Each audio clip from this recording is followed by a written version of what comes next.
अस्सलाम वालेकुम दोस्तों, आप देख रहे हैं उर्दू मिनट्स, जहां हर खबर पहुंचती है सच, असर और एहसास के साथ। दोस्तों, पाकिस्तान ने एक ऐसा बड़ा और चौंका देने वाला फैसला कर लिया है जिसने सोशल मीडिया पर बहस छेड़ दी है और आलमी सतह पर भी तवज्जो हासिल कर ली है। हुकूमत पाकिस्तान ने ऐलान किया है कि पेशेवर भिखारियों को अब बैरूने मुल्क सफर की इजाजत नहीं दी जाएगी।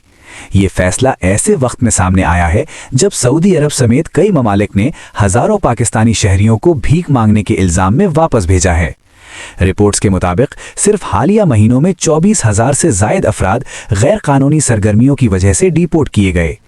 हुक्काम का कहना है कि ये लोग मुल्क की बदनामी का बायस बन रहे थे और पाकिस्तान का इमेज आलमी सतह पर मुतासिर हो रहा था।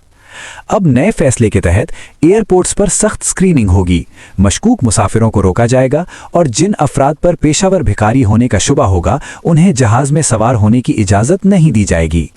हुकूमत का मौक़िफ़ है कि ये इक़दाम आम गरीब या मेहनतकश अफराद के खिलाफ नहीं बल्कि उन माफिया के खिलाफ है जो भीख को एक बाकायदा कारोबार बना चुके हैं।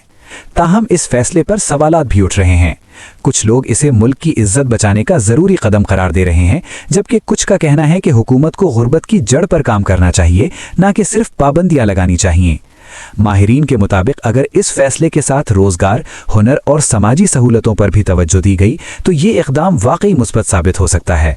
अब सवाल ये है कि क्या ये फैसला पाकिस्तान की साख बेहतर बनाएगा या इससे आम लोगों को मुश्किलात का सामना करना पड़ेगा? आप इस फैसले को कैसे देखते हैं? सही कदम या गलत हिकमत अमली? कमेंट में अपनी राय जरूर दें। वीडियो को लाइक करें, चैनल उर्दू मिनट्स को सब्सक्राइब करें और खबर को फैलाएं सच के साथ। अल्लाह हाफिज। मिलते हैं अगली अहम और सनसनीखेज खबर के साथ।